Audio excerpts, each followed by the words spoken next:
we have some new faces in the room. Let's start with new department chair. So we have a new department chair, and I always call it computer science, but computer information and technology systems. Did I get it right? Okay, Tracy Martin, stand on up. All right. And we have a new department chair in fine arts, Celinda Hallbauer. Did Kara get announced in the fall? I don't even remember. I announced her again. Dr. Kara Arriaga, or is she here? I can't see her. Social and behavioral science, Kara Arriaga started in the fall, in case you were unaware. It's good to know what happens outside of your department. Just throwing that out there. Speaking of outside your department, or maybe even inside your department, we have new faculty as well. And I'm going to let department chairs announce their own people, because I don't know who the new people are. So whoever wants to go first, it's time.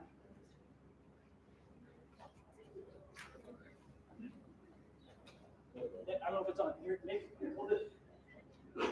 Good morning. So we've got two new faculty from the Science and Ag Department. Professor of Geology, Mr. Chris Goucher. And Professor of Ag Horticulture, Mr. Joshua Imomio.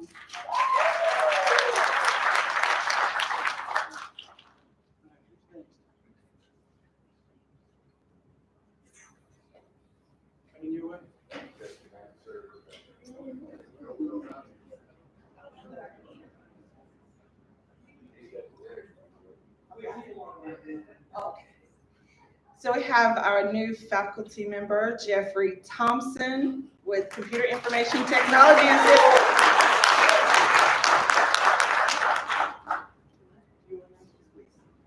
I'm not department chair, however, Kara is not here, so I'm just wanting to introduce my colleague, Jeffrey Stice, Professor of Economics.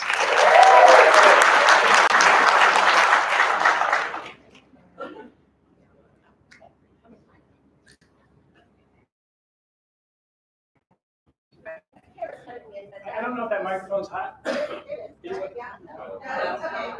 science faculty member for psychology, Keisha Watson. For the folks online that did not hear that, psychology, to Keisha Watson. Okay, fantastic. Audrey, where'd she go? Audrey's right here. I had it down here. Oh, sorry, I didn't know. In mathematics, we have a new adjunct faculty who's here today. Her name is Gwenda Anderson. She's not new to CTC. She worked in the academic studio, but she's going to be teaching some courses for us daytime this spring. Anybody else? All right, we'll call it good. So if you haven't looked at the agenda yet, there's QR codes back there in the corners. If you have looked at it, you may have noticed that it's fairly brief. We've had about 2 hours of content cancel on us in the last 48 hours. So we're going to be short today, but I'm getting the butt in early, right? But this is not going to be a normal event. And in the fall, we're still going to go till noon. So nobody complains about getting out early, but in the fall, we'll still go till noon. At least that's the current plan. I'll let you know as we get closer to it. But that's what we've got. Welcome to Spring in Service. Let's get this party going. In the spirit of cancellations, Dr. Carter doesn't feel well, I believe. She has another appointment. Okay, Dr. Carter has another appointment and will not be here this morning. So we're going to skip right past her. And some of you have met Dr. Clunas, but she's not been able to address the entire faculty at once, and it's her turn.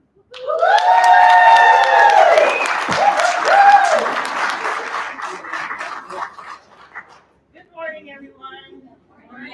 Welcome back to a new year. Happy New Year. Happy New Year. So I'm excited to be here and to just say I've made it through my first 4 months. And I'm looking for a dentist. So, you know, okay, but here's the thing. It's not just a dentist. I need to know that you love your hygienist, okay? It's really about the hygienist, right? I need a hygienist who like really gets in there, okay? And is not afraid. So if you just love your hygienist, send me an email. All right. So, you know, we're doing some really great things. Central Texas College is an amazing institution. I don't have to tell you that because you're here, but as someone who's new, I just fall in love with this place. It's just a wonderful community. I had a great meeting with the department chairs and deans on yesterday, and we just talked about where I am after 4 months. And I told them that I appreciated their professionalism, and I mean that. We don't always agree on everything, but we do have a level of professionalism to convey our concerns and try to get to a yes. And I hope that you're seeing that I really do want to try to help us get to a yes. I consider my job to be to remove barriers, provide resources for you. That's my job, and I take it very seriously. And so we have great things ahead.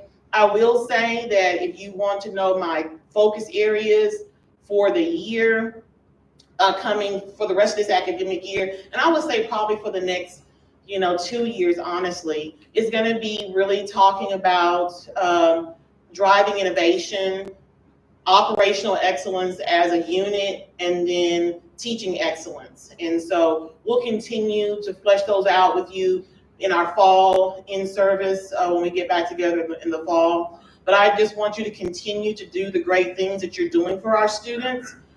Please continue to bring, I should say, your best to them, and we will continue to move forward as an institution to improve our students' success. House Bill 8 is forever at the front of our minds, but we are poised to do great things and continue to move forward. I will say that I want to thank those who in the first 4 months have gotten the full-on Tamara Clunas driving innovation. And I want to thank Dr. Cruz Seeley and Dr. Cook and her team for helping in one semester to be able to get our smart manufacturing and robotics program up and going as far as approvals and moving forward with that. That was a big lift for her and her team. So I do want you to give. And Mr. Jackson as well. I want to thank him as well. There's some really great things that are going on, and I appreciate it because she didn't know me. They had a 2-year plan. I asked them to get it down to 4 months. Yeah, but she did it and did it with, professionalism and grace, and I appreciate that. And I do thank Dr. Garrett as well for helping us to make that happen. We're still working on getting all the final approvals, but just getting to the point that we can even say that we're going to start something next year is pretty incredible. And I do want us to focus on, over the long term, moving towards becoming rapid cycle innovators. Higher education is known that things don't move fast, and we can do it. And the way we were able to pivot during COVID, we kind of showed the world that we can move quickly when we have to. And so we're just going to continue to focus on that. And I just want to thank you all for welcoming me, the cards, the gifts, the emails, and the visits to my office. And hey, I have a new Keurig.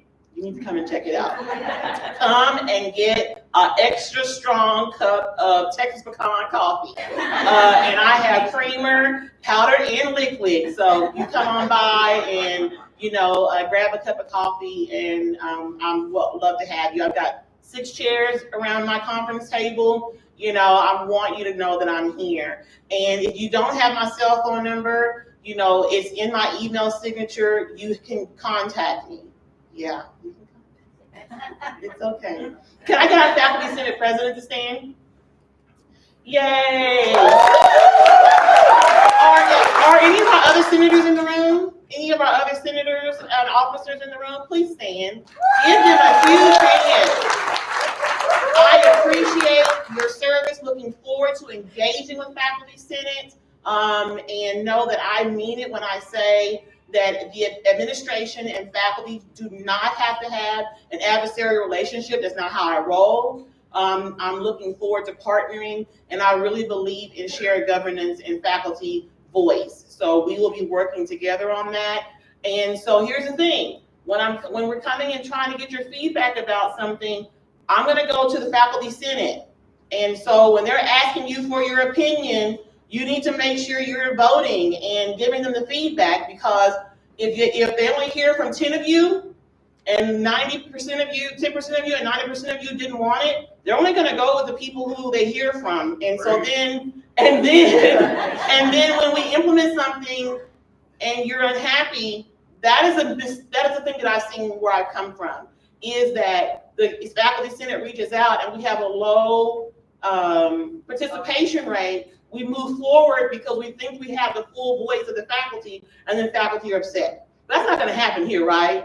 We're going to, when they reach out asking you for your feedback about ideas and things that we're trying to do, you're gonna respond. And I would love to know that when we make a decision, that we have at least 75% of faculty voice in all decision making. Can we try to strive for that? Because we really need you to respond, because there's some things that are coming down that I really want your opinion on and your feedback on. Hopefully we can always negotiate and get to a yes whenever possible, but it starts with your responsiveness to Faculty Senate requests to give them feedback on things. Did I get it right? Yeah. And he didn't pay me to say that. But again, I also want to say that Dr. Carter would be here front and center if she could. We have the most amazing chancellor. Let's give it up for Dr. Carter.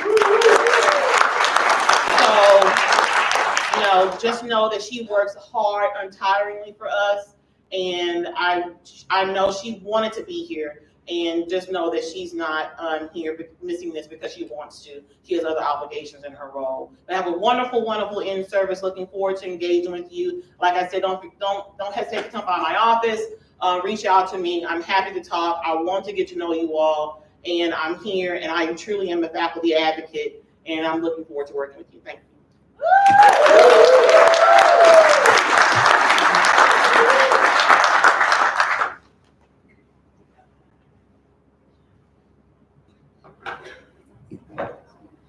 Well, Dr. Carter wasn't here, and I'm going to steal what probably would have been her thunder. In case people are unaware, we had our SACS accreditation visit in October, and we passed with a complete, clean bill of health here. On top of that, we did a QEP presentation. For those of you unaware, QEP is a quality enhancement plan. It's required by SACS.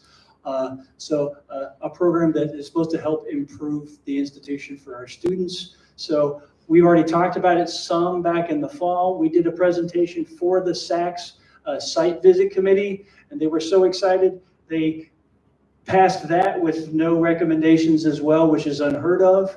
And they wanted us to present at the SACS conference and publish. And we were like, what? That's crazy. So we were asked, the QEP team were asked to come and make that presentation again here. Y'all have already seen some of that stuff, so we've tweaked it a bit to try to make it to where you're not sitting through the same stuff that you've heard before, because maybe that's happened once or twice in your past. But anyway, we're going to give you a little quick QEP. It's not that quick. We're going to give you a QEP presentation here, so I'm going to hand it over to Dr. Angela Reese to start this thing.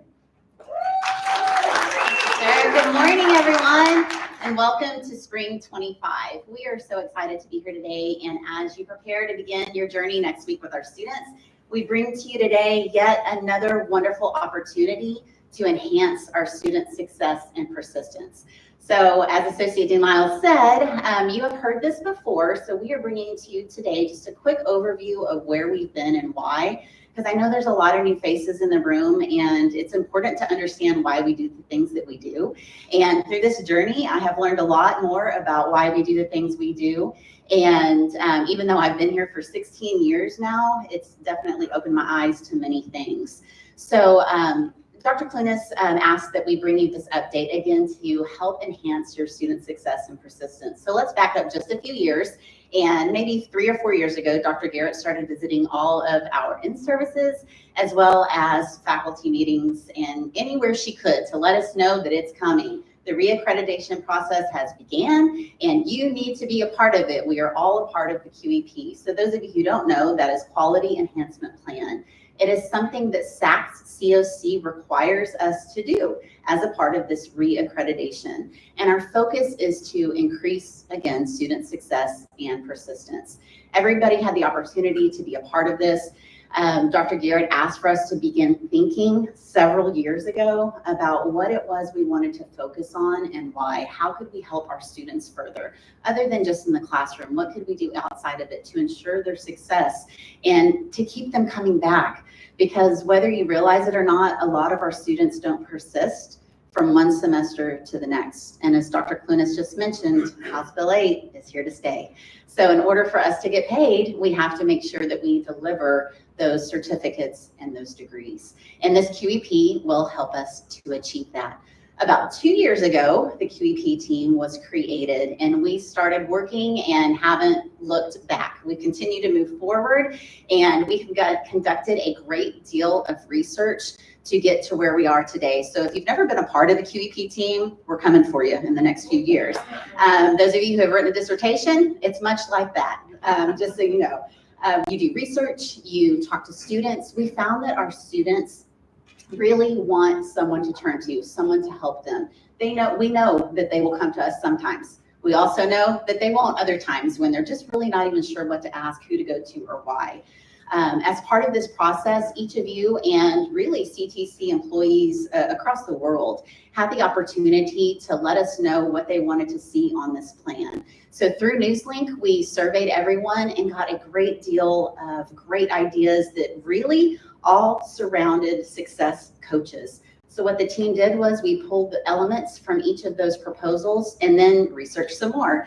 Special shout out to Chad Burrows for all of his research, all the data that he pulled for us to show us what our students have done over the last several years. Or let me just say what they haven't done, that they've disappeared on us, that we need to make sure that they come back to us. So the spring semester to the fall semester to the spring semester, and even summer for some of them, we want to see them persist and continue until they reach and achieve their goals. Whether or not they realize they have them, we're going to help them realize that they do, right? So he conducted research. We all conducted literature review and wrote that, and also talked to, like I said, to our students. And when we surveyed them to talk to them about success coaches and if they would even utilize them, 95% of them said, absolutely, I want to use a success coach. An alarming number, about 86% said, I have an issue right now that a success coach could help me work through, that I don't know who else to go to, but I would go to them. We said, okay, and we kept writing. So we worked on our dissertation and presented it to y'all. We presented it to staff. We talked to multiple levels of administration and then got our sign off from Dr. Carter. We continued to move forward and launched our pilot program in the fall. And then, as Matt said, during our on-site visit, we presented our project plan and got their stamp of approval. And here we are today to progress forward. So I'm going to turn it over to Dean Starkey and also Miss Charlotte Wesley, our lead success coach, to talk to you about what it is the success coaches are doing. Okay. Is this the clicker? Okay.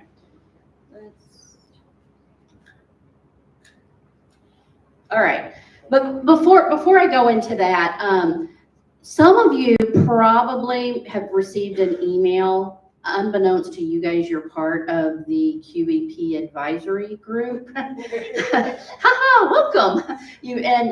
I've been getting emails saying, what the heck is this? I'm now part of QEP. Really, you're the feedback loop. We are required to get feedback as part of SACS requires us to get feedback. And faculty are a huge partner with our QEP.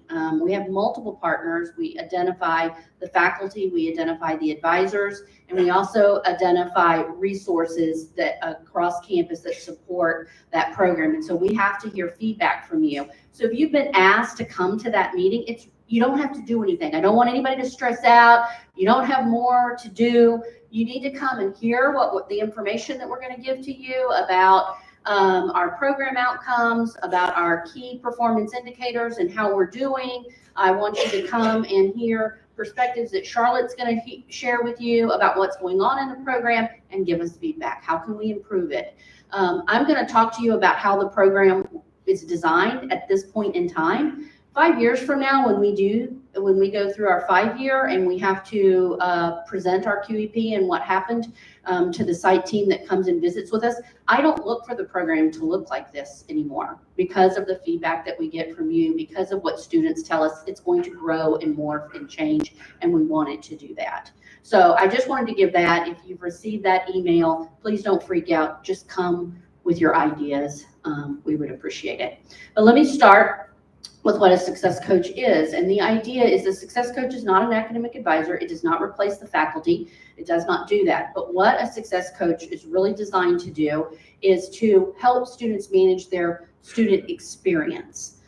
So sometimes a coach is going to be outside of the academic world, and it's going to be helping students manage their life. You know, they've got parent responsibilities, they need a part-time job, or they're struggling with time management to make all that work. So sometimes our coaches are operating outside of the world that we think we normally think of.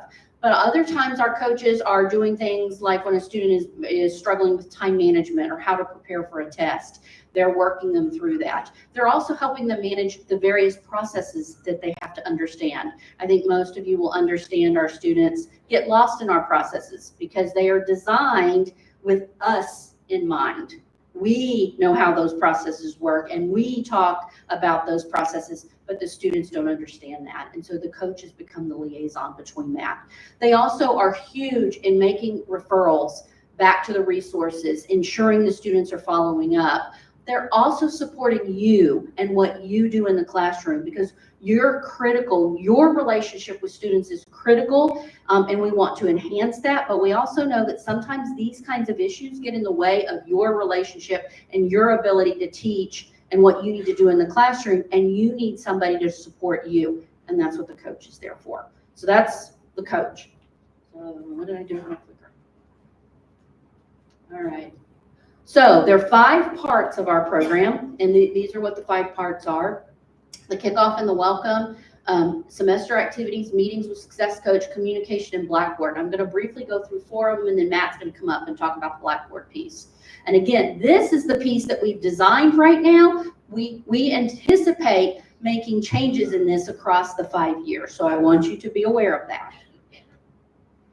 The kickoff welcome, this is the first really, it's right now going on, and it'll continue into the first couple of weeks. A lot of our research said students have to feel a sense of connection with us, and it has to start early on. So our foundation for this is the new student orientation program. That's happening this afternoon, actually. We are doing work to refocus new student orientation to really make it about the success coaching program. We hit a little roadblock because of the weather. We were going to do a big rollout tomorrow, but we had to switch gears a little bit. We've had to be flexible, but that's huge for us in doing all of that. All the welcome activities. I don't know if last semester you saw the success coach golf cart driving around campus, getting students from point A to point B. That was all part of that welcome. You're going to get an email from us asking for the success coaches to come into your classrooms. We hope you will allow them. If you have 15 minutes at some point, encourage them to come in. If you just have spare time and you don't have anything else to cover, reach out to them. I know Charlotte and her team would love to come into your classroom. This includes, let your adjunct know if they're struggling with an online class and they need our coaches to do a video or to do something, we will also connect. Our job is also to connect with those online students. So anything to help them feel acclimated and welcome to the campus. That's a huge part of our work. We have a whole engagement strategy. These are all the activities that they do. And I don't know if you guys saw a lot of what was happening, but there's a ton of things that Charlotte and her team do throughout the year, whether it's financial aid workshops or it's just open houses. It's check-in tune-ups with the students. It's all of that to try to connect it. We're building that sense of belonging that's so critical for retention and persistence. But we have a ton of activities. But not only does the student success coaching team create those, we also support what other areas are doing. So if you have something that's really cool, really out there, reach out to Charlotte's area because we have a way, we encourage our students to get involved in those activities, and we really push all of that. So a lot of it, we're not just pushing the stuff that she's doing, we're actually pushing the stuff that you all are doing and trying to get the students at those. You often will see the coaches at those events with the students. We want to be part of the community. Meetings with success coaches is really the cornerstone. It's where the relationship is, where they come in and we work with them. That those meetings happen virtually, they happen by telephone, they happen by email, and walk-in. And this is where all the relationships and where we dig into what is happening with the students.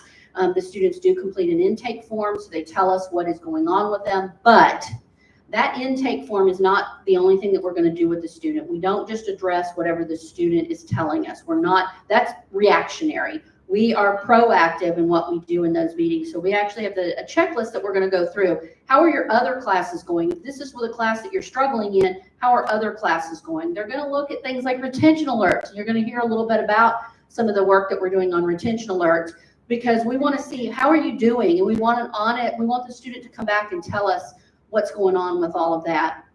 We're going to find out what's going on home. How are you doing? Are you feeling like you're doing well in the semester? How is job going? Are you ready for next semester? A big part of also what they're doing is as they get close to graduation, are you ready for that? Are you transferring? Have you put in your application? Do you understand the process for that?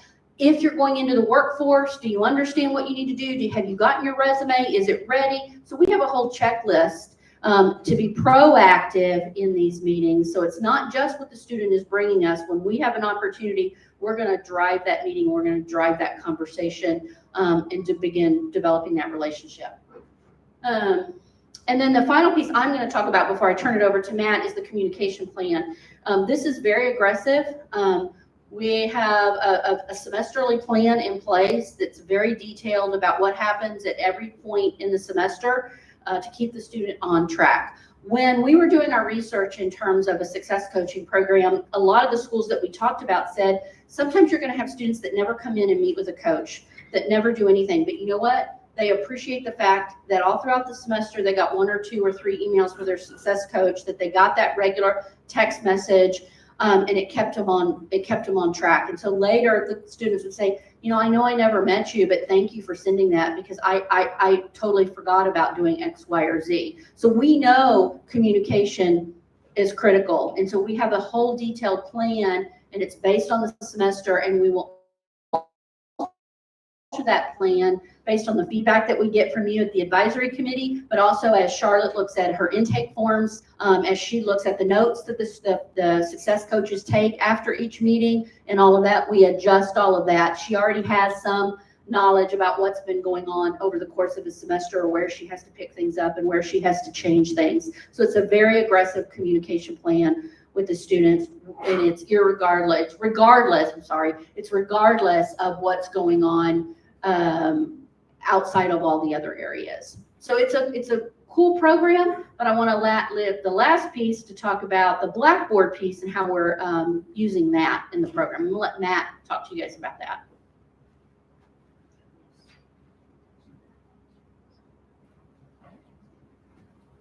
Okay.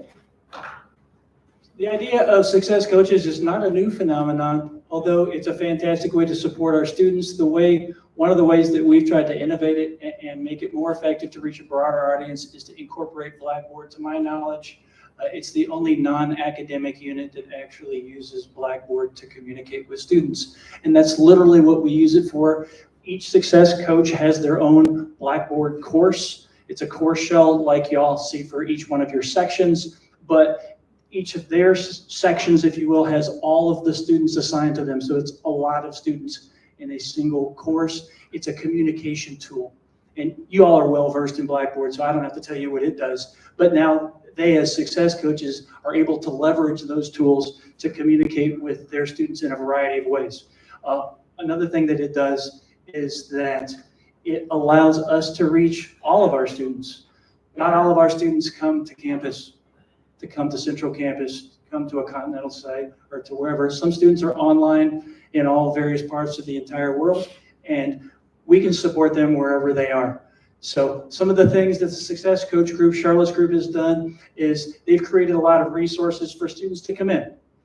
When students start at our college, we have a maze of different bureaucratic things that they have to navigate, and it's difficult to do. And so they've created videos, they've created screenshots, they've done all kind of resources that they've created and implemented into their Blackboard courses so that the students can go at any time and click on it. And they're in the Blackboard course for their entire duration of their career at CTC. So, you know, they're a year into their program and they're like, oh man, I forgot, I lost my ID. Where do I do it?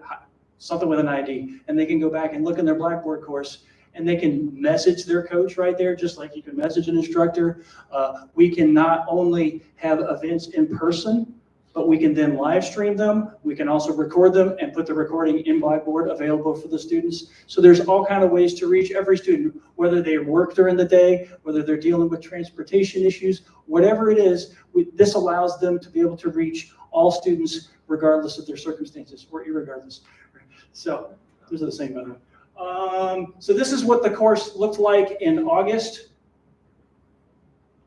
That's difficult to read, but it's a list of the announcements that y'all are well versed in, a handful of the different resources that they provide to students.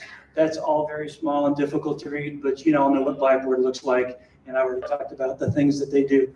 Now, this is tricky to read, especially with the lights on. Hey, look. All right. Now, you notice that the data doesn't go up super high right there, but that's the beginning of fall, and that's just a pilot.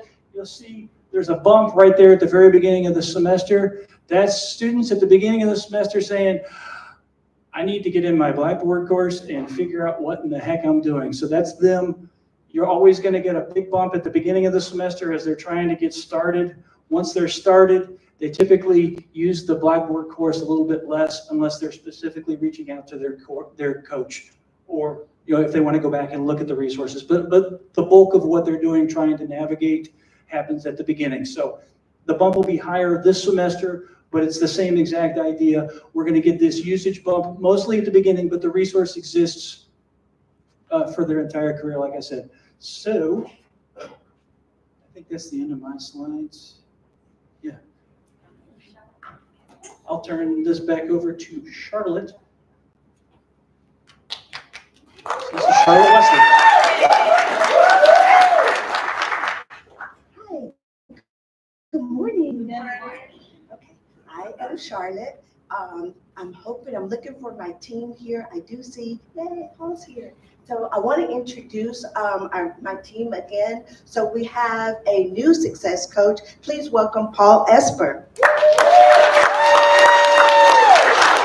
Jessica Gonzalez should be on her way. We do have a student that will come in and speak to you guys about the wonderful things that we have done, the wonderful things that we did for her over the past semester. So again, welcome, Paul. Thank you. Jessica will be here in just a moment. So you've heard about the Blackboard. You've heard about what we intended, what we wanted to do. So now I'm going to tell you what we have actually done and what the semester looked like for the pilot kickoff. So the key considerations,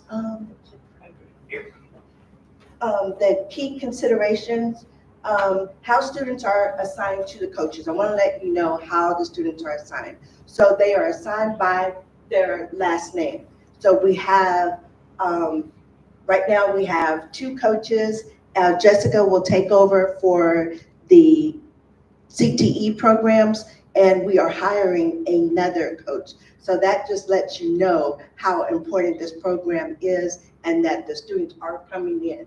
So the students are assigned by their last name. So say student A is assigned to Charlotte. So this student is assigned to my Blackboard course. And in the Blackboard course, they receive messages, they receive announcements from me. And so the same for Paul's course and the same for Jessica's and for our new coach. I will tell you that when the students are dumped into our class, for lack of a better word, when the students are placed into our course, we were looking at a caseload of over 300 students each, and that's very low, and I'm being very generous. You could honestly say each of us had a caseload of over 400 students that we were trying to manage throughout the semester. So that is corresponding, sending messages, sending announcements, and trying to help these students track their semester, get going in the semester, keep them motivated, and end their semester well. So that's how the students are assigned to us, but there are also triggers that can add a student to our course. First time in college, you're gonna hear FTIC, FTIC, first time in college, walk-ins. So now that the word is out, students are hearing, hey, what is a success coach? I want one, I want a coach. So they've heard from you about success coaching, but they may not be a first time in college student. They may not already be into the Blackboard course, so they're walking in and they want to be assigned. Retention alerts. So the retention alerts, you've assigned a retention alert, or you've sent out a retention on a student. We can add a student to the course based off of the retention alert that you've sent out. Probation and suspension students. So we have been discussing this week how we are going to work with our probation and suspension students. We feel like we need better accountability on this particular group of students, so we will be considering adding those students into the Blackboard course as well. So as you can see, the numbers that will be into our course is growing. That much needed. The technology that we use to manage all of this, of course, TrackCloud, it's how we set appointments and how we keep track of what we're going to discuss and how we place our notes on each of our students. Ellucian Advise, and of course the Blackboard course. So our partners that we're working with across campus, of course the faculty and staff, our advising team, and the community and campus resources. These are all partners that are helping us do what we do. I will tell you, like I said, the students are here. The students they've heard about the program. They want to be involved. They're still not quite sure all the wonderful things that we can do for them and how successful we can help them to be. So the students are here, and sometimes they're curious. We are in a wonderful location in building 215. So right on the opposite side of financial aid. So yes, we get some of that overflow, but it's a wonderful location because students are just there and they see the signs and things that we have going on. They hear the laughter, they hear the things that we're doing over there, and they just filter over. And once we get them in there, gotcha.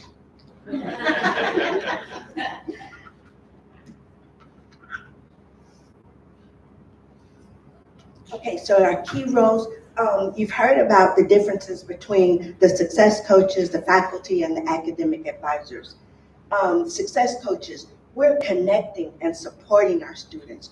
We're hugging on them, we're supporting them. We're trying to get them from the start of the semester to the end of the semester. And I started out saying that, yes, we're the students' biggest cheerleaders. We're the very first friends when they come in on campus. So we want them to know that when you're confused, when you don't know all of the answers, start with the success coach. You get into the classroom and you open up that Blackboard. What is this? Let us help you walk through and navigate what each Blackboard course looks like, to include our own. We let them know that our Blackboard course is a not for credit class. So they look at our course, and I'm off track, but they look at our course and it's like, oh, yet another course that we have to navigate through. But we want them to know, as you should be letting them know, that this is a not for credit class, but this is just for resources, for information. But again, for us, getting back on track, we're connecting and supporting our students. The faculty, you guys are addressing specific course concerns. You have the job of teaching our students, and so we want you to continue that. Leave all the supporting to us. Academic advisors are guiding the students on a particular program, keeping them on track with the course selection and moving through their degree plans, selecting their degree plans. We are available if we see, your grades are probably not where they should be. Is this the degree that you really want to be in? Have you considered something else? We can show them maybe another degree plan, but then they go to the academic advisors to make that change, happen. But sometimes we see a student may not be in the best program for them.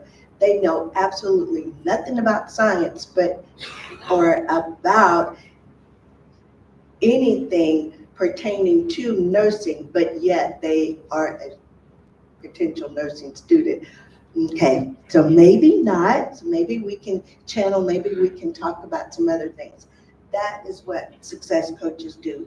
Facilitating success coaching course in Blackboard. Again, Blackboard. What we found after the reviews, after the semester was over, so the students were saying in the Blackboard course, okay, some students were in favor of all of the announcements that we sent, because we send announcements sometimes every week. I know for my course, I send out motivational Monday messages, and I send Wellness Wednesday messages, or I'll have something on Thursdays, and yay, it's Friday. And although it may not be every Friday, and I try not to be long-winded, but these will be motivational messages. Some students came back and they said, well, you know what? I didn't ask to be in this course. You talk too much. That's too much information. I've got other Blackboard courses. I don't have time to read through all of these announcements. What? Well, again, these were just announcements to help you along the way. If you read it, it was just a motivational message. It wasn't anything that, oh, you must do this. But I will tell you, we started out with a question. We posed a question, and it was something so simple like, what is your degree? I can't remember specifically what it was, but what is your degree plan? Are you happy to be here?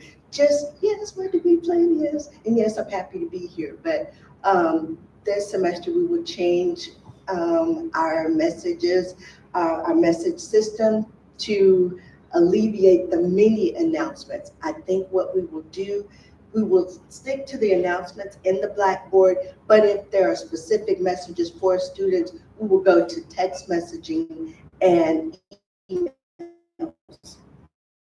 so that we don't in the Blackboard course. So any questions on the differences between success coaches, faculty, and the academic advisors? Okay, this is just a little wordle about all the things that we are, what we do, where we're going, where we have been.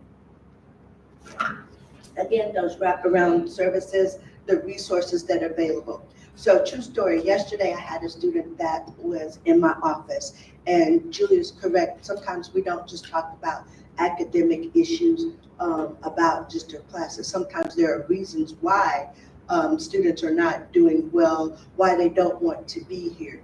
So this student was one that she started out, she had a referral to come see success coach, and she was my student.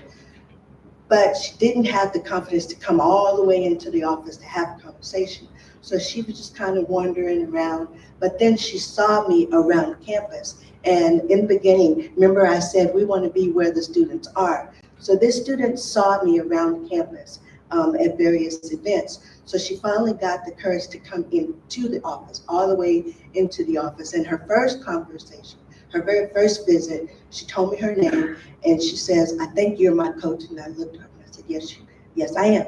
So she says, you remember when you said that you would be our very first friends on campus? I said, yes, I remember. And she says, well, I don't have any friends on campus. And I go to class and I go to the dining facility. People have groups and they have friends that they hang out with, and I don't have anyone. I don't know anyone on campus. My mom dropped me off but I don't have anyone to talk to.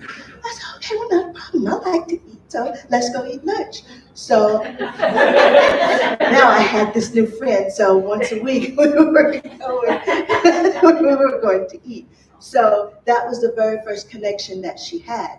So the semester goes through, she got sick, she had something that was going on. So we had to have conversations with her instructor to let the instructor know that this is why she had been out of class. Well, long story short, the end of the semester came and she did not do very well at the end of the semester. She had 2 Ds and a C. So now the student is placed on academic suspension. So she had to come and see me for a suspension appeal. So she's crying because, oh, now I'm going to be out of school. Now my mom is going to be mad at me. Mom was in the office also. So mom has said that due to other events, the student will now no longer, I am getting to the end of the story, sorry. They will not have financial aid, so mom's going to have to pay out of pocket. Mom was not very happy and the student was crying and mom has got this look like, okay now, but, so I said, okay, well, what we're going to do 1 class for the spring semester. Is it going to be a music class? Because I love to sing. No, it's not going to be a music class. We're going to find something else for you. So we found another class for the student, but she's feeling like, I don't think I can do this. I'm not very confident. We talked about a speech class, and I thought a speech so that the student could learn to get some public speaking. And I said, I don't like public speaking. Believe that. I really don't. So I felt that this would bring the student out a little bit more. So the student, by the time she left the office, she says, I think we can do this. I think I can do it. I think I can. Will you be there? Will you help me? I may not be there for you in the classroom, but we do have tutors. I will make sure there's a tutor available for you. I will even check to make sure that you're going to see that tutor and that you are doing the work that the tutor has said. So all I'm saying is that sometimes we have to build a relationship. We have to be there for the students to let them know that we're here for them. So faculty, staff, and our community and campus resources, that's what we need to do for our students. The success coaching program, it is working, it can work. I believe in it. Send the students to us. What is happening now, what we have seen, we continue to train. Now that we have the pilot semester behind us, moving forward, we know now what worked and what did not work last semester. So we're training on accountability. Paul is coming in. Each of the success coaches is coming with their own skill sets, and I love that because we can bring that all in. He's bringing this, Jessica is bringing yet something else, and I bring something different as well. So when we put all that together and we link heads and we can figure out, we need to do better with the students and maybe not just send the student, but have the student to be accountable and to report back to us. We're sending the messages out to the students and we're trying to figure out a way to bring the students in. We struggle in that area because although we're saying we're here, getting the students to actually come in and to let us know what they need. We see your retention alerts and thank you for the many. As we work through, we will also work to see what exactly you need for us to do, the communications that you want us to have with the students. So if you say the student is not coming to class, do you want us to reiterate that the student is not going to class? Because what they're going to hear from us is go to class. But I feel like we need to say more than just that. So we're working through to better work these retention alerts. Creating documentation and processes to better, again, help the students. Creating events. So now we're into the welcome weeks. I will tell you that launching our official launch, we will have yet another open house and it's going to be bigger and better. The welcome weeks, we will have a coffee bar. We're partnering with financial aid and veteran services. So that entire building will be one big coffee, hot cocoa, hot tea bar. things to warm and fuzzies for students. Again, we are hiring another coach. The fall semester benchmarks are coming in. The research, I'm reading through all of the data that we had to see how we have moved the needle and where we did not move the needle, so that I know how to make adjustments. Although, again, I said, although that there are many announcements that we are placing into the Blackboard course, they are important. So there are announcements about things that are happening on campus, but again, I will change the communication so that email and texting will go out for specific issues on students. The beginning, the middle, and the end of the semester. That's kind of how I'm looking at things. In the beginning, Matt showed you how the Blackboard, you saw mass communication. You saw students really communicating with us in the Blackboard, hey, introducing themselves. We're introducing ourselves to them. In the beginning, there was a lot of chatter through the Blackboard. Towards the middle, they're still trying to work their way through the course. What is it that we need to do?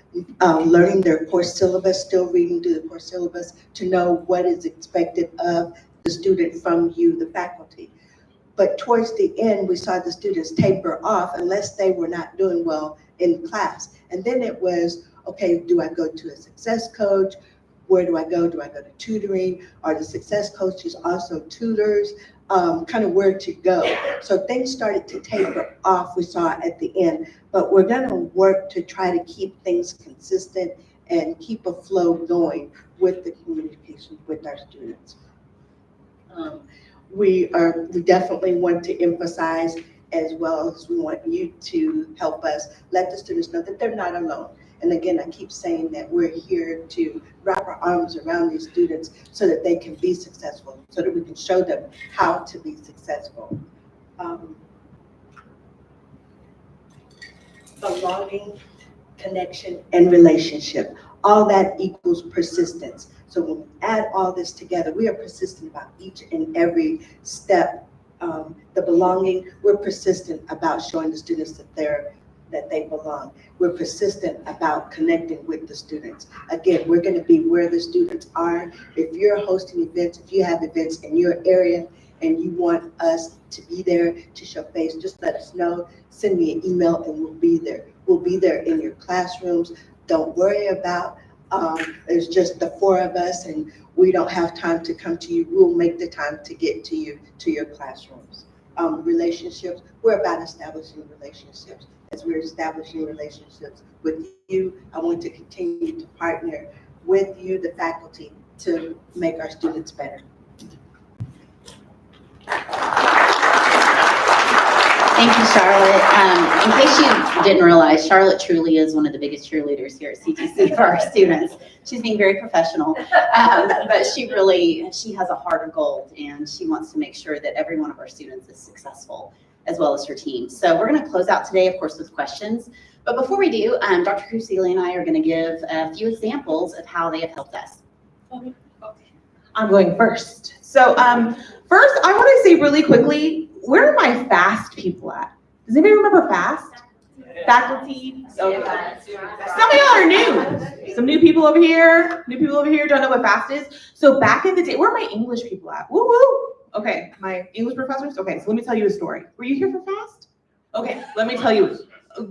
Welcome. You're gonna love it. Okay, so but let me tell you a story. So back in the day for FAST, what happened is that we had all of these groups of students and they were divided amongst all of us. So you could get a math major sitting in front of you. I literally had an English major sitting in front of me, okay? And I was their advisor. And they sat in front of me and said, hey, I love writing. I'm like, oh, that's awesome. I want to be a novelist. Cool. What can you tell me about being a stronger writer? Oh. When you find out, let me know, okay? Because I want to be a stronger writer too. So I felt that my extent of helping the student was me on the phone calling I'm not going to highlight them. They were my professors back in the day, Everett and Matthews. I won't highlight them. They're here today. They taught me English 1 and English 2, but that was me calling them saying, hey, I'm gonna send the student to you. They wanna be creative writing. Do y'all have creative writing? And then someone told me that they did. So it was that, just me on the phone and not making that connection to students, because I was just literally calling everybody else to get help to talk to the student. So I was super excited that Dr. Garrett made me be on this QEP team. So I was super excited to be on this team because I was like seeing a difference. That instead, here's one story, is that a student was sent to me and said, hey, I was told to come talk to the department chair of mathematics. And I was like, that's me, what's up? Well, my success coach told me to come here because I kind of like math. You kind of like math? Great, I'll take you. So I took them and I was like, you're gonna be a math major. They became a math major and they just finished Calculus 1 with an A last semester. We're rocking and rolling. Okay, so that's the kind of thing. And they would have never come to me had their success coach not said, hey, you kind of like math? Go see Dr. Crisili in the math department and she can talk to you about math.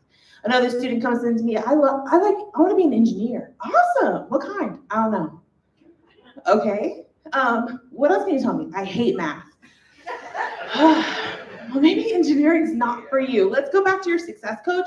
And they did some kind of aptitude or sent them to do some kind of aptitude test and found another area of where they were going to be successful. And then my last story was, and this is, I'm an amazing teacher, okay? But let me tell you what I did wrong.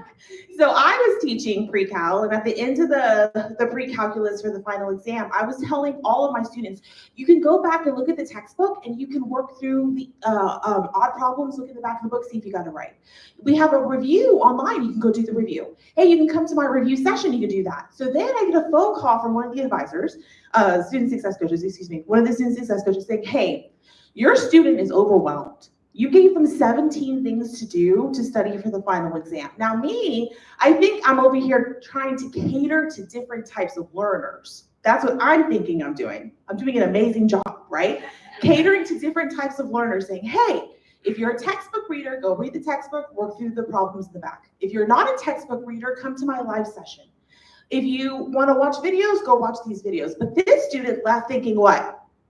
They had to do all of it, So then they went to their success coach and was like, she's crazy. She wants me to do all 17 of these things to study for the final exam. And so then that made me look at me like, okay, I messed up. Maybe I should have been a little bit more clear about, hey, these are different things you can do depending on how you study or how you learn. And so then we got that student squared away. And they ended up passing the test. So I just wanted to tell you a little bit about how excited I am about the student success coaches, that if you find a student that could benefit from it, that you can go ahead and send them their way and they'll take them.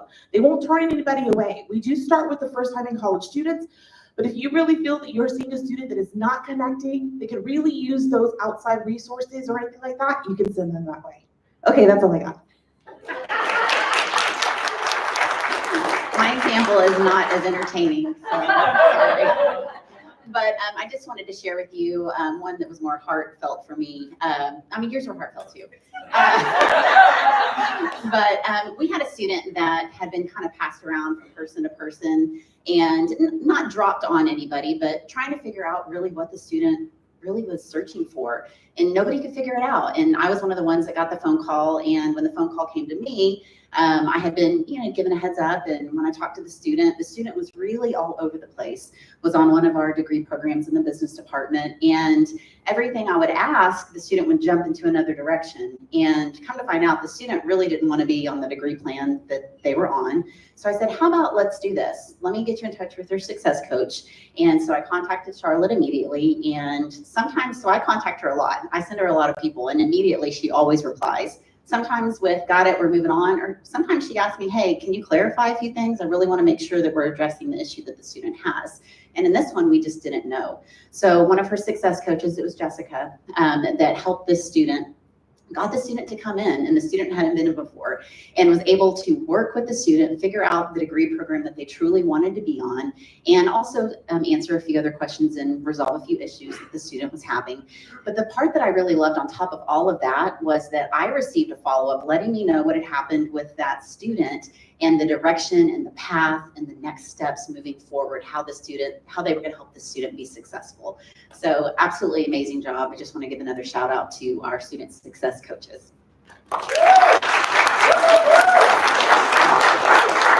All right, we are at the conclusion. We are not at the conclusion. Oh, our students here. That's awesome.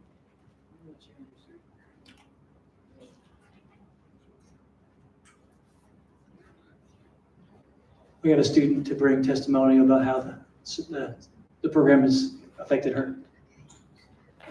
Okay, so we have Miss Kathleen Rollins, and she's going to talk to you about the amazing things and how the Student Success Coaching Program has impacted her.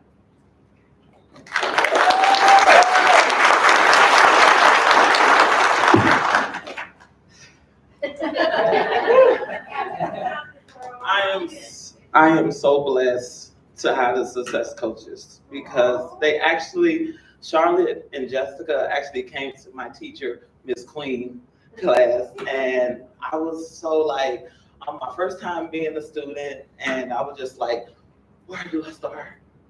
I'm a single mom, and I'm like, okay, let me get it together. So I was so like undecided, like what I want to do, what I want to major in, and everything. So having a success coach, I feel like I wasn't alone. Like, because when you feel like you're alone, it's like, man, it's like you by yourself, and like it's like if you don't have that person to like push you and be like, yeah, you can do it, even though you believe in yourself, it's just like.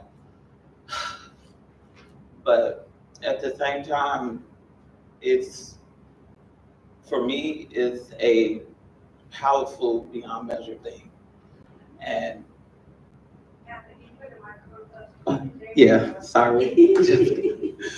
And so having the success coaches as a student it'll have you being there like, I'm so nervous. I'm so nervous.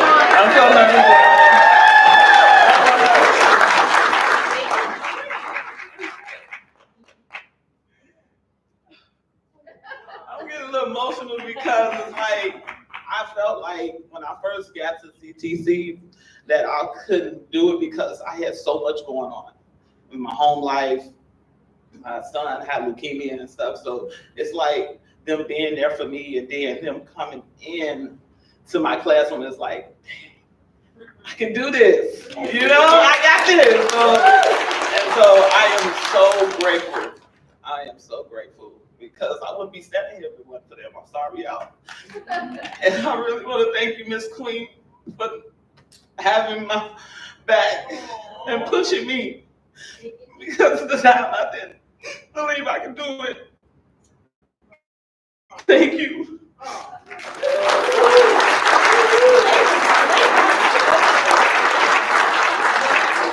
Yeah, I'm actually on the CTC dance team.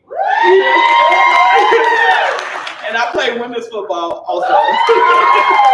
Tackle football in Austin. So I just want to thank all the success coaches for being there. This program it really helps all the students. We know, especially with Blackboard, that saved my life. Okay, I think I got the syllabus on there and everything. What I need to do is like straight to the point. It's like the blue map. So the blueprint. Sorry, but I want to thank each and every one of y'all in this building because at the end of the day, if it wasn't for y'all, we won't be able to do what we do. Y'all make this difference. Y'all push every student to do better when they believe they can. So I want to thank each and every one of y'all from the bottom of my heart. Thank you. Let's put one on the schedule so that we can do there before she go. Thank you. Great, I gotta follow that. So now that she said, oh, where's the look at you? Gotcha. Does anybody have any questions about success coaches? Yes, Can you clarify who's actually eligible to have a success coach? My understanding that not everyone can get. so that's a great question. I'll repeat it for people who may not have heard. Which students are eligible for success coaches? So by default, all first time in college students are assigned a success coach. Any student that walks in or requests a success coach will get one. So to answer your question, who's eligible? Any CTC student is the answer to the question. Are they assigned by default? Only if they're first time in college. But anybody that requests one, if you have a student who's interested in it, just contact Charlotte or her team and they're happy to sign them up and get them on a path. Yes, Julie? Does that include our online students? Absolutely. Any student, any CTC student. Yes. What is first time in college meaning? So that's a fantastic question, and I am not the right person to answer that because I get it wrong every time somebody asks me that. But it's okay. Thank you. First time in college is not dual credit. So right now, dual credit are not automatically in. So it's going to be students that have just graduated from high school that are coming into the program. So this is their first college experience. Again, dual credit can get in, but they have to come in and request it because they have the whole public education right now, that support team, which we're trying to do work with. If you have people that for a long time you've been working and they're more of the adult learner, but you know that they need them, they can come in and request. But the automatic is the first time in college because we know that was the population that we were losing. Did that get you, Debbie? Aren't we good? Yeah, so somebody who went to college, 5 years ago, wasn't very successful, and then is coming back, is not going to be in the automatic. They're not in the automatic group. Okay. Right. So it transfers students not in the automatic group. But if they're interested in it, very happy to have them. Yes, ma'am. But if we check box on the retention alert for that we want them. If you check box on the retention alert, success coach, they get the notification through TrackCloud and they will have a success coach. Absolutely. Yes. Yes, Murph. Would we as faculty have access to their website just, so we can be aware of what's going on? To the Success Coach Blackboard course? At present, the answer to that question is no, but we can explore that option. Right now, I think the only people that have access to the Success Coach Blackboard courses are all the success coaches, Julie, myself, and Morgan, who'll be here if she's not here in a few minutes. I think is the whole group that has access to it right now. But we can explore, maybe we have one course that faculty can look at and then, but I mean, the courses have like personal messages back and forth. So we have to be careful a little bit. So maybe we could put faculty into students or something. We can explore the option just so that you can see what it looks like. Or we're happy to show you, like I can log in and show you at any point if you'd like as well. Yeah. Yes, ma'am. I have two questions. So that means that military, they're not automatic, right? Not automatic. We had to, so when we first pitched this idea, we pitched it with more coaches than we actually were given. And so we had to restrict our default pool to make the caseload manageable. So we wanted to by default reach a broader audience, but we had to kind of narrow it down so that they didn't have 3,000 students each, because that'd be crazy. Yes, ma'am. ECHS goes to counselors. The thinking on that is, by and large, our dual credit students are successful at CTC.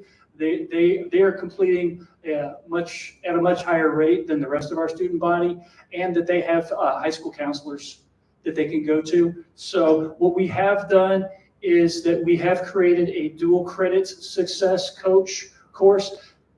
High school students, dual credit students can have a success coach. They just have to request it, just like students who aren't in by default. So they're still CTC students. Any CTC student is eligible to have a coach if they request it. Yes. It's not a question, but I just wanted to say I had an ECHS who I had put in a retention alert. They had scores, first couple exams that were in the 30s. Okay. Put in the retention alerts. They let me know that when they got it, they received a tutor. they passed the class with me. Fantastic. Thank you for sharing. Yes, ma'am. I'm interested, I've heard you mention throughout this presentation being able to text students. Is there a way through Blackboard to send a message through a text, or is that specifically? So the answer, they're not sending text through Blackboard. So Blackboard does not have the capability to text students. Morgan's going to be here in a few minutes. She's going to talk about some other things that are coming that have some text options. At present, I believe the only text option available is through Julie Starkey's group. Trial right now is individually based. Right. And then if you need math, you have to contact Morgan Poe for it, and she'll do it. Again, she's going to be here in just a few minutes. Lucian Advise is going to give you guys some other options as we move forward. Right. Yeah, we have some new softwares coming. They're still being implemented, Lucian Advise and Lucian Experience. And we haven't presented on those to the faculty writ large because we're not at full go time yet. And we want to wait till we're at that point until we present. Morgan's going to talk about some of that in a little bit after our break here. Okay. Is anybody else with a question? I don't know how I got to be the question answerer. I like it. You are not. All right. Anybody else with a question? All right. Well, that said, my clock says I'm going to call it 9:20, even though it says 9:19. Let's take a 10-minute break here. Let's have a break, y'all. So let's all go get some coffee or whatever we want to do. There's still snacks and things down yonder, and we'll come back here at 9:30 and keep the party moving.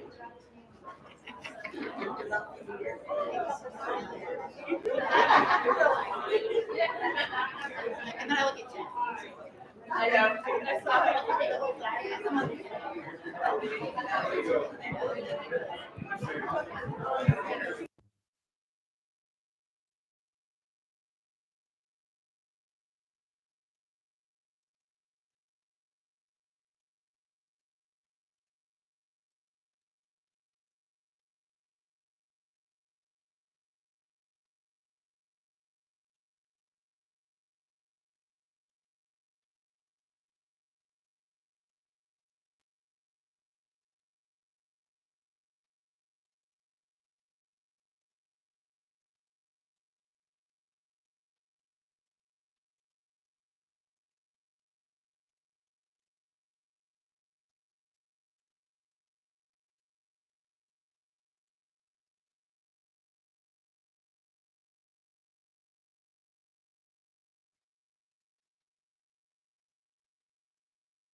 For our non-direction followers, we are past the 9:30 marker. If you please make your way to your seats.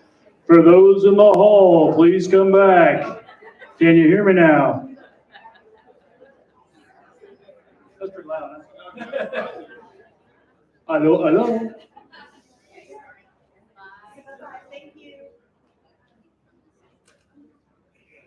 All righty, we'll give folks a couple still filtering towards the seats. While folks are still filtering, I'll go for a shameless plug because I'm not afraid of a shameless plug. Faculty Book Club is alive and well, in case you were curious. If you are interested, please let me know. We had probably 8 to 10 regular folks coming in the fall. We are starting up here. We will not start the first week of class. We kick in usually Tuesday afternoons. And this semester we're reading Atomic Habits. I can't remember the author's name, James Clear maybe or something like that. If you're at all interested, please let me know. I'll get you exact time and location. We typically meet in Nadia's, we call it the little house. That's what I call it at least. But once every 2 weeks, it's not a huge time commitment, just to kind of get together. And a lot of times the discussion kind of veers away from the book a little bit, and that's okay. I think it's important to just kind of have a sense of community and be able to talk about things that you deal with as faculty members. It's been pretty good so far. So if you're interested, please let me know. Happy to get you part of the group. Yes, ma'am. It's also amazing to meet other departments. We're very isolated in our department, and so I'm not too great. Did everybody hear that? Okay, fantastic, because that was a better plug than my plug, I think. Anyway, all right, so getting back on track here, and we're still 5 minutes early, even though we're getting out even earlier.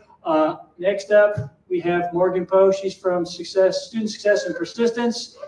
She spoke in the fall about retention alerts. Today, she's going to talk about, does it say it up there? It doesn't say it up there. What happens after you click the submit button on the retention alerts and some other exciting things going on in her part of the world. So over to you.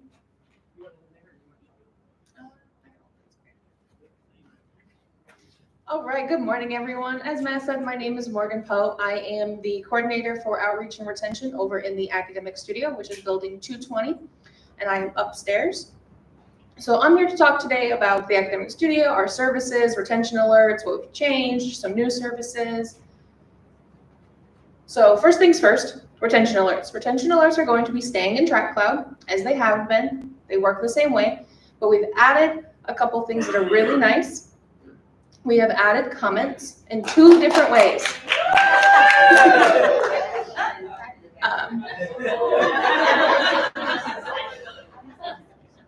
So we've added comments in 2 different ways. The first is you can add a comment that your student will see when you submit it.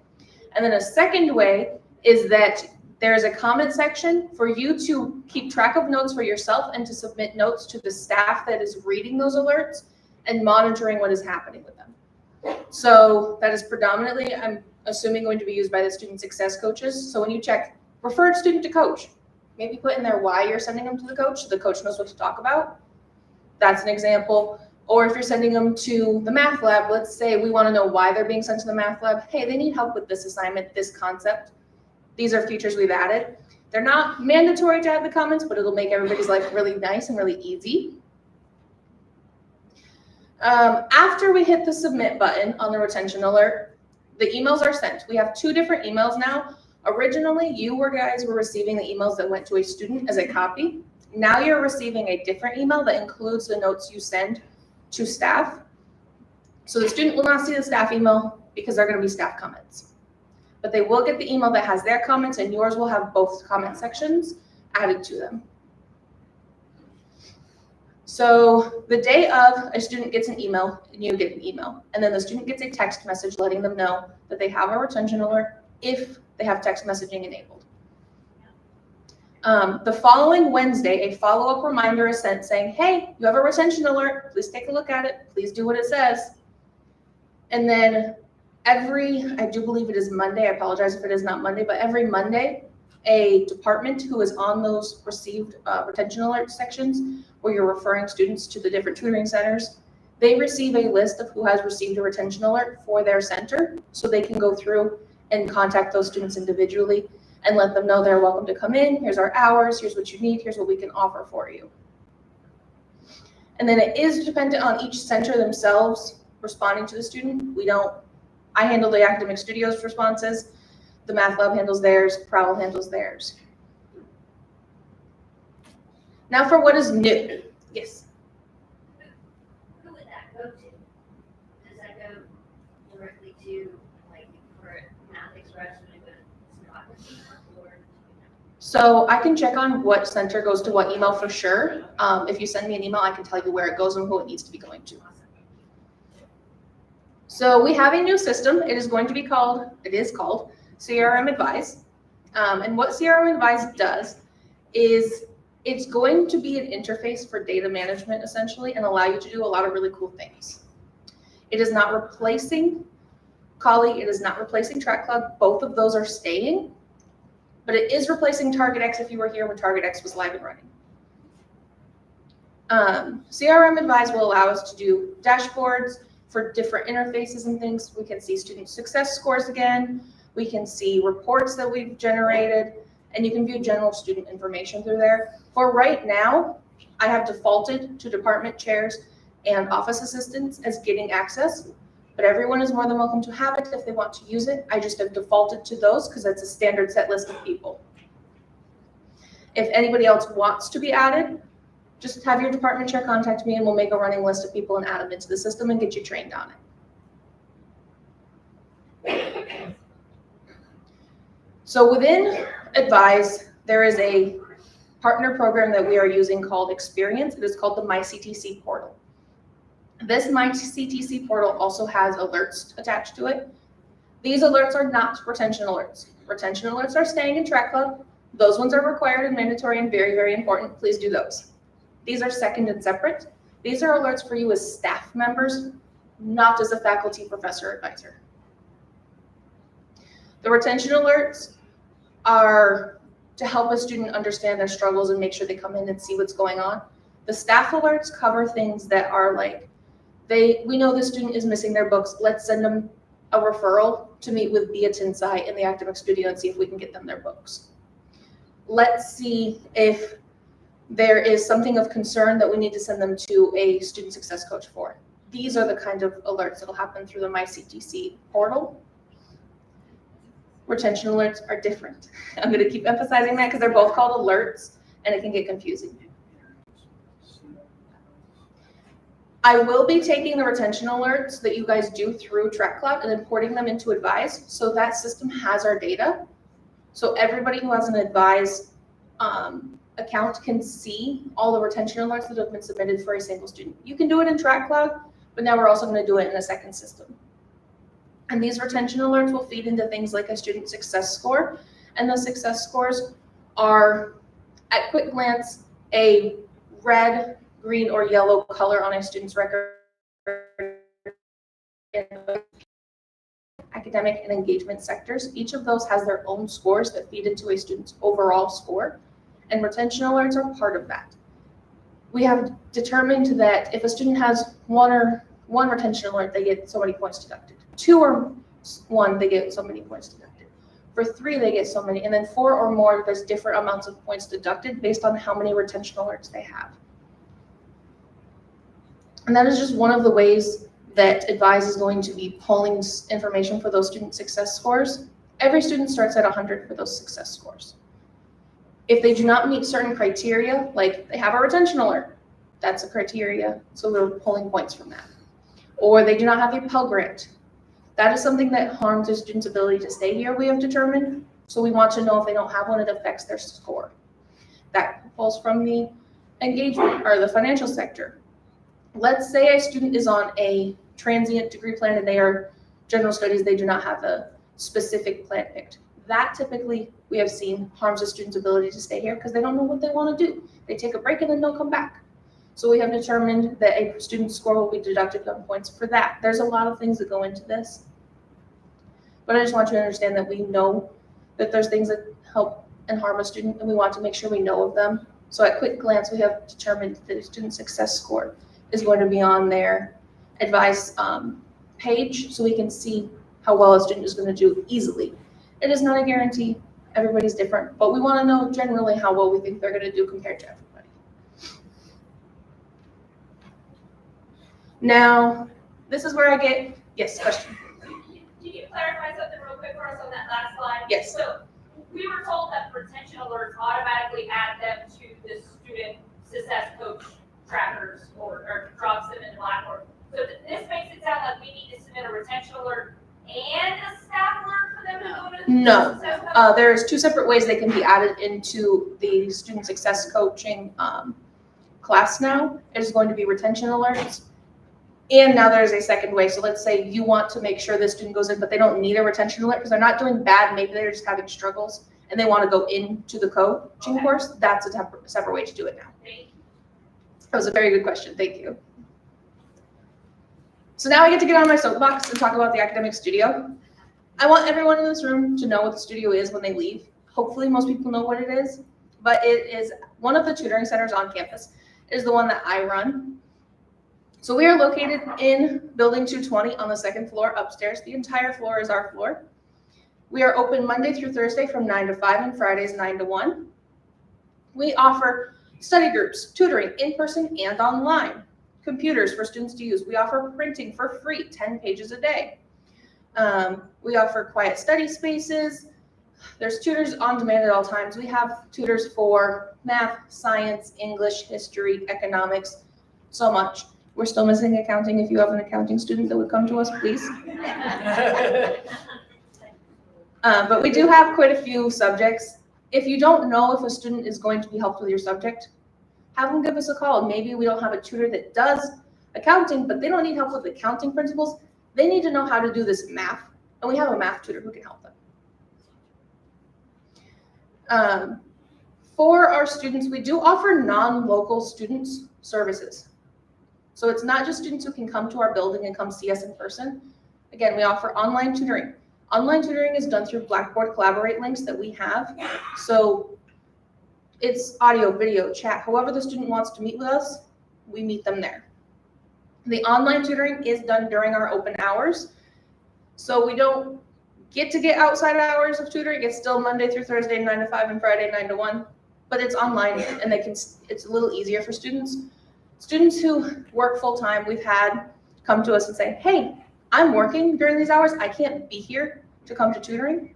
Well, you have a lunch break, don't you? Do you want to eat your lunch and talk about your math homework? Cool. Set up an appointment. We'll do it during your lunch hour online. We do get quite a few students to help that way. And then another thing I want to offer you guys is we have video resources on our studio page and on our YouTube page that are tutor made on how to do equations, how to do basic math, how to do basic English formatting. You're welcome to use those in your Blackboard course or point students towards them if they don't want a full appointment. That link is going to be on there. If you want to email me, I'll be more than happy to send it directly to you or send specific videos. We have so many resources on our page for students who are not able to come see us in person. Now, why is tutoring important? I know all of you know why tutoring is important, but I'm still going to say it. Tutoring does help, honestly. Even if a student only comes in 1 or 2 times, they're still going to get more information than somebody who just sits there and doesn't try to get any help. Matt Lyles and I partnered last semester to do all of this information. He was very wonderful and helped build all of this research. He took all of the data that the studio provided and created lots of information for us. And we saw that after 5 visits, students drastically have better improvement in their grades at the end of the semester. So please send your students to us. And it's not only 5 visits. It could also be attributed to 5 hours of time spent studying with us. So maybe they don't want to come 5 different times, but maybe they want to come for an hour and a half, and then they just come and see us a couple times a semester. That's still better than nothing, and they're going to have a lot better grade in your class because they come and see us. Maybe it's not just the tutoring center and the academic studio they come see, maybe it's Proud, maybe it's Math Lab. But please point your students towards our resources. We want to help them. And the final thing I want to bring up is ways that I want to partner with you guys that we have not done before, or maybe we've stopped doing them. So first, we do them every semester, but classroom visits. I am more than willing to have a tutor come to you and talk about our resources to your students. If you have 5 classes and you want 5 different tutors, cool. Talk to me, we'll work it out. If you have an online class and it's an SVL and you want this tutor there, if it's during business hours and if it's not, we'll work it out. But if it is, easy. We'll put them in the class during that time, let them get on their soapbox, talk about the studio, and then you can continue your class just like if it was in person. If it's virtual and fully distanced, that's why we have those online videos. We have a very nice video about the tutoring centers across campus, not just ours, that I recommend you guys put into your Blackboard courses. If you want the link for that, email me and I'll give it to you. You're more than welcome also to bring your class to us. We don't get it very often anymore, but pre-COVID, we used to have groups of classes come to us so they would tell the students exactly where we are. Walk your students to us so they know where we are, and it's not, oh, I don't know where they are, so I didn't go. Well, they're online for one, and we walked you there. You know where it is now. Another thing that we have started doing again, and I want to advertise, is study groups. We offer study groups, so there's 2 ways this can happen. One, a group of students, it's usually nursing students, come in and say, hey, I want to see Mark for dosage calculations. Can we meet with Mark right now? Cool, Mark's free. Let's have an appointment to where all 5 of you can sit with him at once and go over the same problems. If it is a study group, a student automatically gets 2 hours instead of 1 hour of tutoring because there's more people to get through. There's more help. Another way this can happen is a student or a tutor comes to us and says, hey, there's a lot of people struggling with this specific concept. Can you create a session to where we can talk about this and advertise it?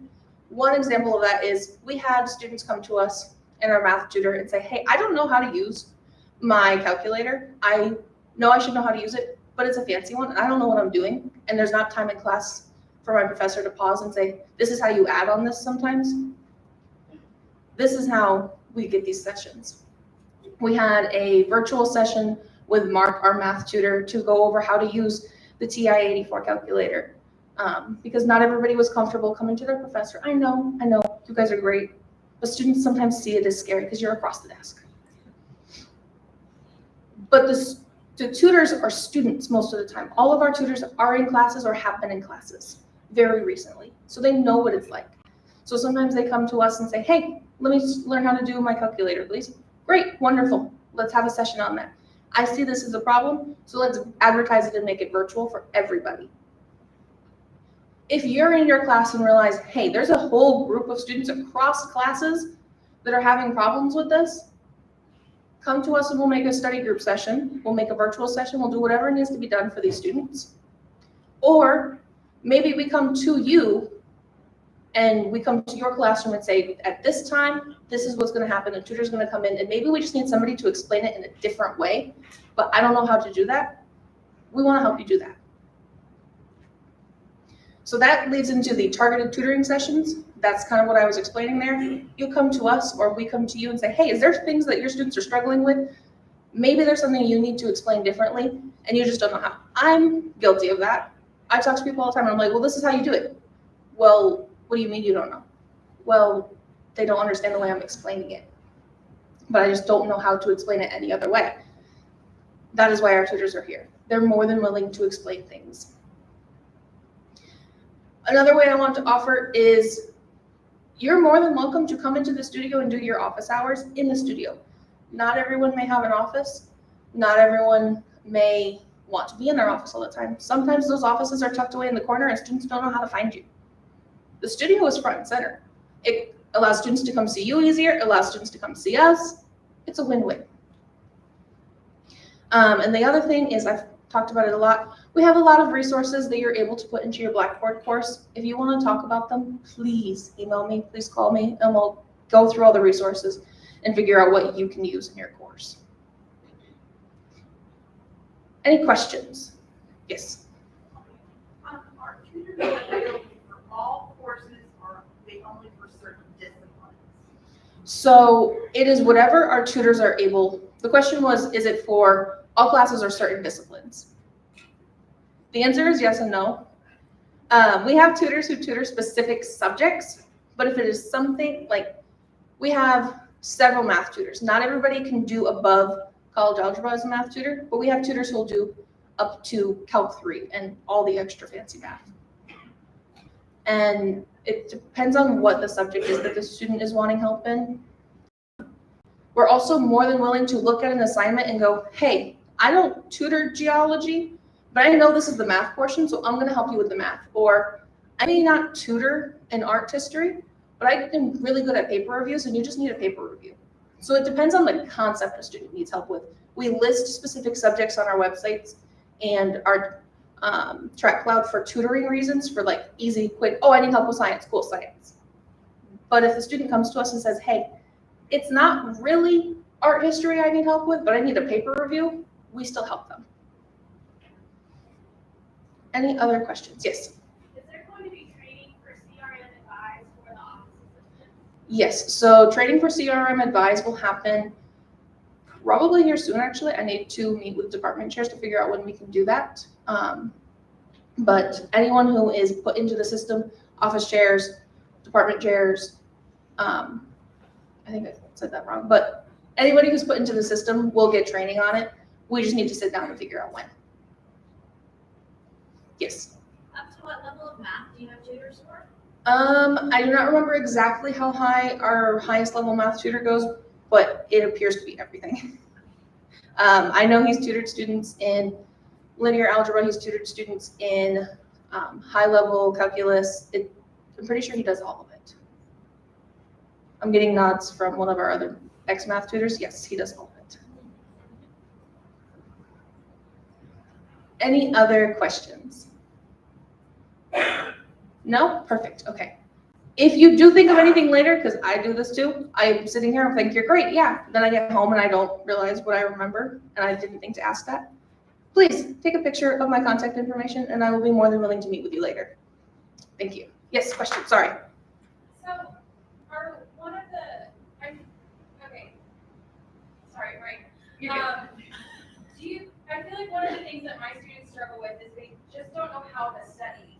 Like, I feel like that's one of the things that's not taught in high school, or it's just like memorize this, study this, whatever. And so I feel like that's a big portion of what I teach is how to memorize, how to go home and do the work. Is that something that I know I'm the drama professor, so I know sitting them and being like, help them memorize lines or work on this monologue might not be something that you all help with, but is there a way to like, here are some study tactics, here are some strategies on different ways to learn? Yeah, of course. So our tutors, all of them are trained and have their own ways of helping a student learn how to study and learn how to take notes, learn how to memorize facts, because they all have different disciplines.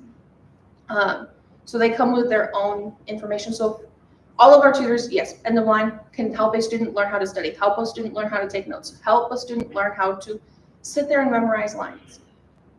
Each of them is going to do it differently. So if a student comes to you and says, hey, I went to the academic studio, I met with this one person and I didn't really have a great time, can you help me? You can help them, but you can also say, there's several people at the studio, maybe try a different tutor. We've had students hop around to different tutors and figure out who works best with them, because they're all people too. Yes? Do you mind sending this presentation to all faculty so we can reference it later? Yes, I can do that.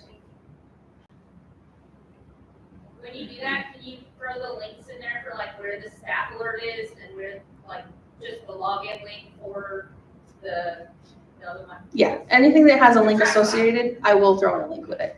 Thank you. All right, I think that's all of the questions.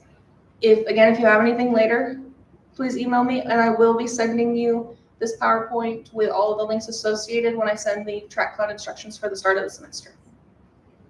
All right, thank you.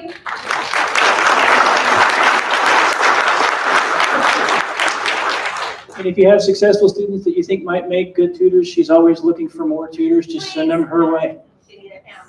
And she needs accounting. Yes, the counting. Please. Okay. At this point, we've reached the end of our regularly scheduled programming. It is, oh, look, we are right the heck on time. Heck yeah. All right.